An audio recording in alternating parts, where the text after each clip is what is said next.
نحمده ونصلي ونسلم على رسوله الكريم اما بعد فاعوذ بالله من الشيطان الرجيم بسم الله الرحمن الرحيم قال الله تبارك وتعالى في القرآن المجيد احل الله البيع وحرم الربا صدق الله العظيم۔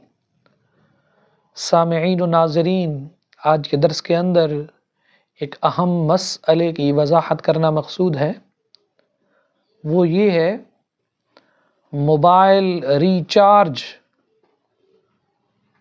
اس کے ضمن کے اندر موبائل کمپنیاں صارفین کو لون دے کر اگلے ریچارج پر زائد رقم وصول کرتی ہیں۔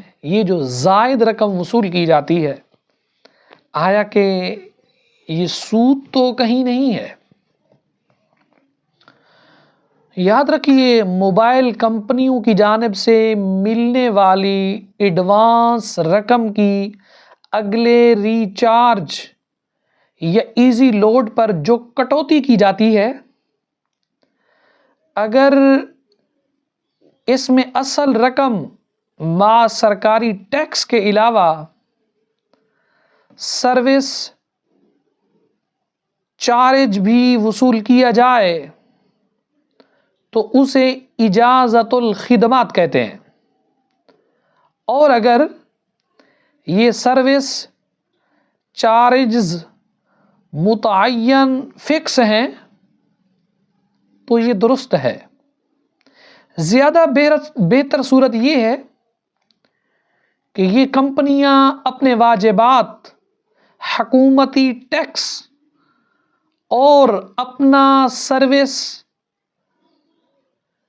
چارج شامل کر کے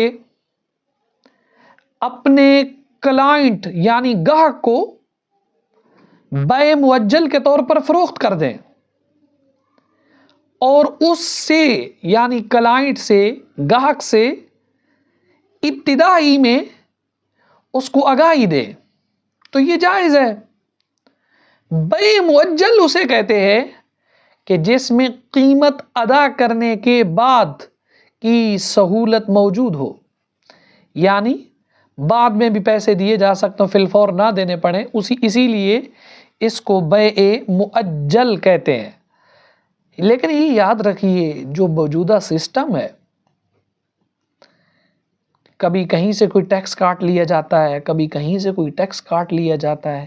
اسلام نے اس قدر ٹیکسوں کی اجازت نہیں دی ہے، اور اس کے اندر کہیں نہ کہیں سود کا شبہ پایا جاتا ہے، تو اس سے بچنا چاہیے، تاکہ کہیں ایسا نہ ہو ہم سودی نظام کے لین دین کے اندر خرید و فروخت کرنے والے بنیں اور اپنے آپ کے لیے جہنم کے خریدار بن جائیں۔